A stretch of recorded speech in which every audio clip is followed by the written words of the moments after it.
bienvenue sur Civitech. Alors, dans cette vidéo, je vais vous montrer comment migrer son site web WordPress en local vers un hébergement en ligne, ok, avec une seule installation. Donc, c'est le but de cette vidéo. Donc, sans plus tarder, donc, on aura besoin de deux choses. La première chose, on aura besoin de site WordPress qui est déjà en local, comme celle-ci. Donc, comme vous voyez ici dans localhost, on a ces sites-là en local.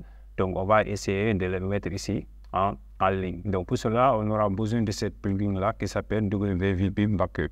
OK? Donc, sans plus tarder, donc, on va aller sur notre site qui est en local. Nous allons dans le tableau de bord. Une fois au niveau du tableau de bord, donc, on va aller dans Installation. Voilà, Installation, installer. Donc, moi, j'ai déjà installé l'installation. Donc, après, il faudra installer l'extension qui est là. Donc, attendez.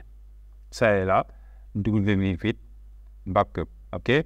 On a besoin de cette extension-là pour faire le réglage. Une fois que vous installez cette extension-là, vous descendez en bas, vous allez voir ici, vous allez cliquer sur WP Vivid du moins, ok?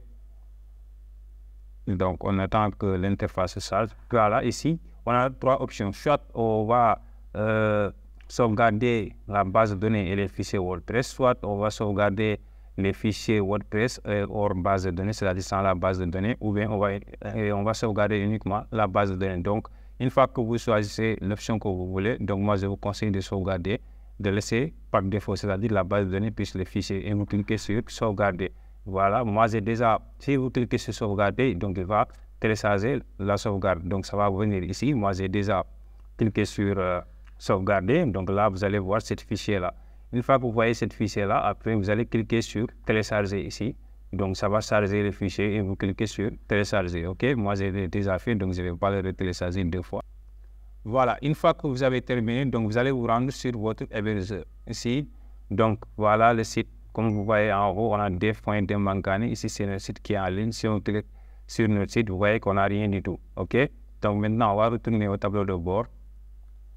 Ce qu'on va faire ici, on va installer la même extension ici. Donc, je vais me rendre dans l'installation. Voilà, je l'ai déjà installé. Donc, vous aurez besoin aussi, la deuxième chose que vous aurez besoin, c'est un hébergeur. Donc, dans cette vidéo, on va utiliser un hébergement gratuit. Donc, Panthéon va nous offrir la possibilité d'installer des sites WordPress gratuitement. Donc, vous allez cliquer sur Create New Site. Après, vous allez prendre WordPress ici. Donc, si vous prenez WordPress, après, il suffit juste de remplir vos informations et suivre les étapes. Donc, l'installation, c'est la même chose qu'on le fait avec les sites en local, OK? Donc, moi, j'ai déjà installé le site, donc je ne vais pas recréer le deuxième site, OK? Donc, c'est juste vous montrer là, vous allez donner un nom, par exemple, à votre site ici. Vous allez choisir le pays, donc, allez, vous cliquez sur Continuer, OK? Après, ça va installer WordPress. Après, une fois que ça installe WordPress, donc là, vous êtes bon, OK? Donc, je vais retourner ici. Là, je vais aller sur mon hébergement ici. Donc là, on va aller sur WP Vivid. Maintenant, ici, au lieu de faire une sauvegarde, ici, on va faire une restauration. Donc, pour faire la restauration, on va venir sur Téléverser ici. Maintenant, on va choisir notre fichier. Je clique sur Choisir notre fichier.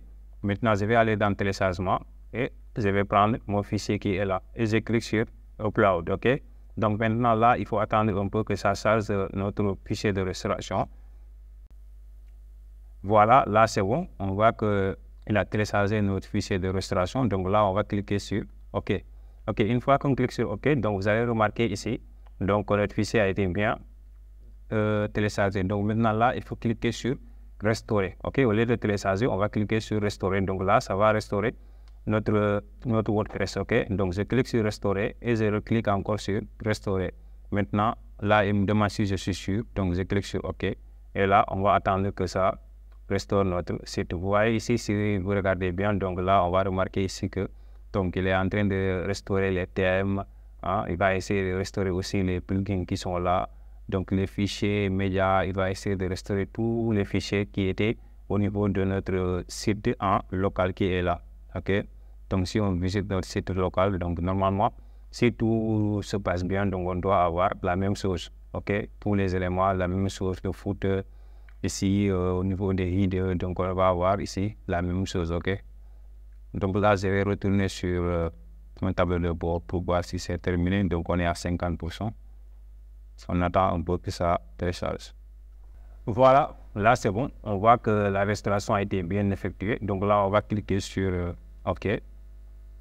Donc, ici, si vous restaurez le site, donc ici, les identifiants que vous allez utiliser, ce ne sont pas les identifiants que vous avez utilisés pour créer votre site WordPress en ligne, mais plutôt, il faut utiliser les identifiants de votre site local ici. Sinon, ça ne va pas marcher, OK?